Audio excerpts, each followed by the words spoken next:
E que o pior de tudo é com o apoio do poder público, né, onde a gente presenciou uma grande sacanagem, desculpa o termo, do prefeito, do vereador.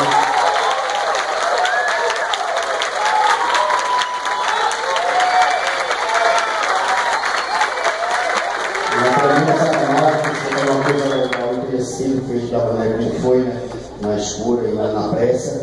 E aí, enfim, eu acho que quando vocês verem as imagens, vocês vão sentir que tem uma conexão com esse momento que está aqui agora. Assim, eu estava na passeata do Augusto Estelita, sou totalmente a favor.